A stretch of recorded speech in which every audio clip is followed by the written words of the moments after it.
Karena ya faidah tidak mungkin difahami dengan benar, tidak mungkin disampaikan dengan benar, kecuali apabila hadirin itu benar-benar ya memperhatikan dan diam.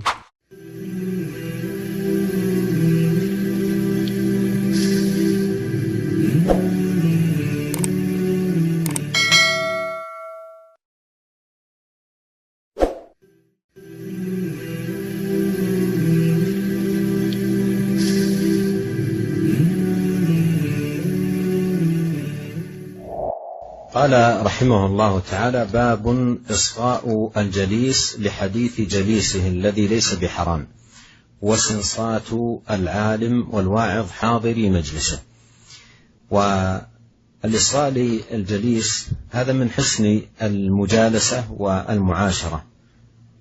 أما إذا كان الكلام حراما كالغيبة والنميمة والسخرية فلا يجوز له أن يصغي له، بل الواجب عليه أن ينهى عن ذلك.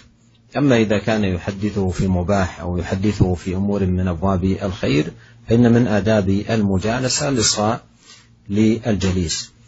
وأمر آخر في الترجمة وهو استنصات العالم والواعظ حاضر مجلسه حتى تتحقق لهم الفائدة.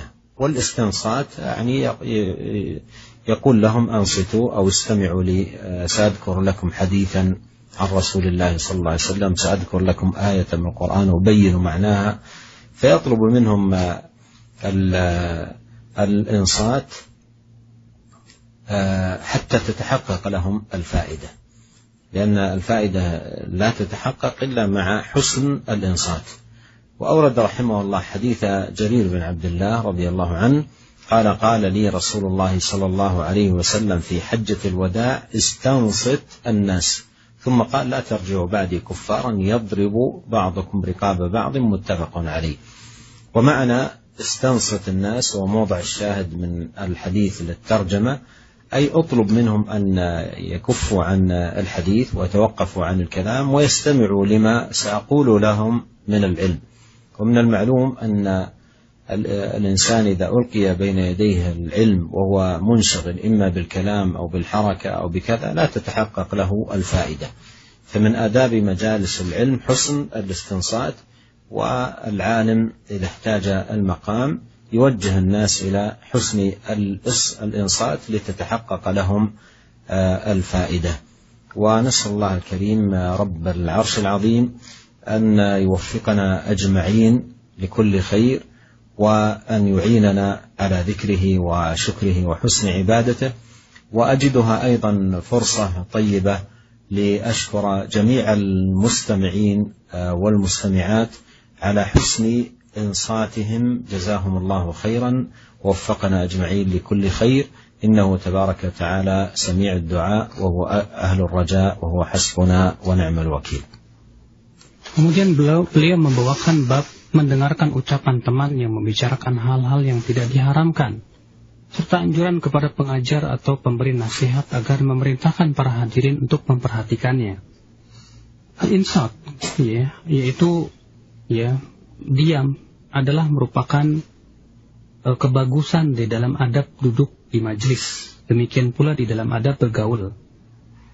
Adapun kalau ternyata pembicaraan itu berisi sesuatu yang diharamkan, seperti ghibah, anamimah, ataupun yang lainnya, maka tentu dalam keadaan seperti ini kita tidak boleh diam. Bahkan kewajiban kita adalah untuk melarang dia. Namun apabila pembicaraan itu pembicaraan yang mubah misalnya, maka pada waktu itu sebagai adab kita kepada dia adalah kita mendengarkan dengan baik apa yang diucapkan oleh teman kita tersebut. Dan di sana ada perkara lain yang diingatkan Imam Nawawi, yaitu seorang alim hendaknya menyuruh hadirin diam. Supaya apa? Supaya betul-betul terrealisasi faidah yang hendak beliau sampaikan kepada pendengar tersebut. Maka dari itu dengan mengatakan misalnya, wahai hadirin, diamlah, dengarkan, aku akan membacakan kepada kalian ayat-ayat atau hadis-hadis. Dan itu sangat dibutuhkan. Kenapa demikian? Supaya betul-betul terwujud dan terrealisasi, supaya menjadi mudah para hadirin untuk mendengarkan faidah-faidah yang akan dibawakan oleh si alim tersebut, si pengajar tersebut. Karena faidah tidak mungkin difahami dengan benar, tidak mungkin disampaikan dengan benar, kecuali apabila hadirin itu benar-benar memperhatikan dan diam. Kemudian kata beliau membawakan hadis Jarir bin Abdillah, ia berkata bahwa Rasulullah SAW bersabda kepadaku di haji wada, "Istamsikin nas," mintalah orang-orang agar diam. Kemudian beliau bersabda, "La tarji'u ba'di kuffaran yadribu ba'dukum riqaba ba'din." Sepeninggalku kelak, kalian jangan sampai kembali menjadi kafir, di mana sebagian di antara kalian memenggal leher sebagian yang lain. Muttafaqun alaih.